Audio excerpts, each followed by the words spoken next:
என்னடா ரீசெண்டா சோஷியல் மீடியால வடிவேல வச்சு செய்யறாங்கன்னு பார்த்தா, இப்படிதான் 2011ல கேப்டன் விஜயகாந்த தாக்கி பேசியிருப்பாரு. அது போக ரீசெண்டா இப்ப வர எலெக்ஷனுக்கு இப்போ புதுசா அரசியலுக்கு வந்திருக்கவங்க எல்லாம் மறைமுகமா தாக்கி பேசுற மாதிரி திரும்பவும் அதே கட்சிக்கு சப்போர்ட் பண்றாருன்னு. அது மட்டும் இல்லாம அது கூட இந்த விஷயமும் சேர்ந்து கிளம்பிருச்சு. அது என்னன்றது தான் இந்த வீடியோல பார்க்க போறோம். அதாவது வடிவேலு செய்த லீலைகள் சினிமால இது ரொம்ப சாதாரணம் அப்படின்னு இருந்தாலும் சில பேர் மனபயத்தோட கொஞ்சம் தயங்கி தயங்கி சொன்ன விஷயங்கள் வாய்ப்புக்காகவும் வசதிக்காகவும் இந்த லீலைக்குள்ள இருந்த ஒரு 5 நடிகை இந்த வீடியோல பார்க்கலாம்.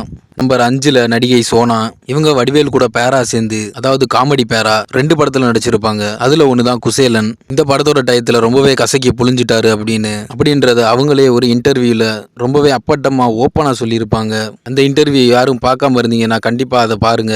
ஏன்னா நான் ஏதோ பொய் சொல்ற மாதிரி இருக்கும். கூடவே கிளாமர், கால்ஷீட், கேரவேன்னு சொல்லிட்டு இன்னும் பல மன்மத லீலை இதுக்குள்ள இருக்கு. இந்த லிஸ்ட்ல அடுத்ததா பார்க்க போறது ஸ்வர்ணா மேத்யூ. இவங்க இந்த சரவணா, சந்திரமுகி இந்த மாதிரி படத்துல எல்லாம் சைடு ரோல்ல இருப்பாங்க. ஒரு செகண்ட் ஹீரோயினா. இவங்களுமே தமிழ்ல பல படம் பண்ணியிருக்காங்க. இந்த சந்திரமுகி படத்துக்கு இவங்களை காஸ்ட் பண்ணுங்கன்னு வடிவேலே தான் ரெக்கமெண்ட் பண்ணதா அவங்களே அவங்க வாயால சொல்லியிருப்பாங்க. இதுக்கப்புறம் இந்த நடிகையோட சம்பளமும் அதிகமாச்சு, நிறைய பட வாய்ப்பும் கிடைச்சதுன்னு அவங்களே சொன்னது. அதோட இந்த சினிமா வட்டாரங்கள்ல இருக்கவங்களுக்குலாம் இது நல்லாவே தெரியும். அவங்களே சொன்னது, எந்த ஒரு நடிகையா இருந்தாலும் வடிவேலு கிட்டத்தட்ட 2 படத்துக்கு மேல கூட ஆக்ட் பண்ண மாட்டாரு அப்படின்றத ஒரு பேட்டர்னாவே வச்சிருக்காரு. அதோட இந்த நடிகையும் கேரவேன்ல நல்லாவே யூஸ் பண்ணதா சொல்லப்படுது. இந்த லிஸ்ட்ல அடுத்ததா பார்க்க போறது நடிகை கோவை சரளா. இவங்க வடிவேலுன்ற காம்போல வந்தாவே அந்த காமெடி அந்த படத்தோட டாப் ஹிட் தான்.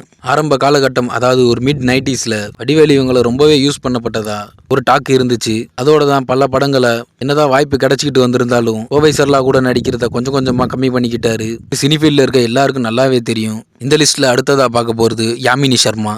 இவங்க ஒரு நார்த் இந்தியன் நடிகை. இந்திரலோகத்தில் நான் அழகப்பன் அப்படிங்கிற படத்துல இவங்க தான் லீட் ரோலா நடிச்சிருப்பாங்க. இதை வடிவேலே தான் இன்ட்ரோ பண்ணியிருப்பாரு. ஸோ இவங்களே அந்த படத்துல யூஸ் பண்ணிக்கிட்டது மட்டும் இல்லாம அதே படத்துல ஒரே ஒரு பாட்டுக்கு நடன ஆடிய ஸ்ரேயா. இந்த படம் 2008ல் வந்திருக்கும். இந்த படம் வரும்போதெல்லாம் ஸ்ரேயா பயங்கர பீக்ல இருக்க ஒரு நடிகை. அதாவது ரஜினி, விஜய்னு டாப் ஹீரோஸ் கூட டாப் ஆக்ட்ரஸாக இருந்த நடிகையை ப்ரொடியூசர் கிட்ட ரொம்பவே கன்வின்ஸ் பண்ணி கேட்டதா சொல்லப்படுது. அதோட பெரிய பெரிய ஹீரோஸ் கூட எல்லாம் நடிச்சுட்டு வடிவேல் கூட நடிக்கிறனால 2009க்கு அப்புறம் ஸ்ரேயா கிட்டத்தட்ட ஒரு 4 படங்கள் தான் பண்ணியிருப்பாங்க. அதோட அவங்களுக்கு மார்க்கெட்டும் காலி ஆயிருச்சு.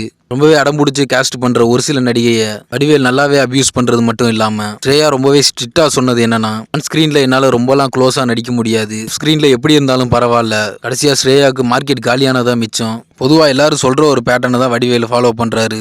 எந்த ஒரு நடிகை கூடயுமே அது காமெடி ரோல்ஸா இருந்தாலும் 1 இல்ல 2 படத்துக்கு மேல பேர் பண்ண மாட்டாரு. இது லேட் 90ஸ்க்கு அப்புறம். ஏன்னா 90ஸோட ஸ்டார்டிங்லாம் செந்தில் கவுண்டமணி தான் பீக்ல இருந்தாங்க. ஒரு மிட் 90ஸ்ல என்னதான் வடிவேலு பாப்புலர் ஆகிட்டு வந்தாலும் அவருக்கு நல்ல ஒரு ட்ரெண்ட் செட்டர் ஃபிலிம்ஸுங்கிறது 90s அப்புறம் 2Kல தான் அவரு ரொம்ப பீக்ல இருந்த டைம்.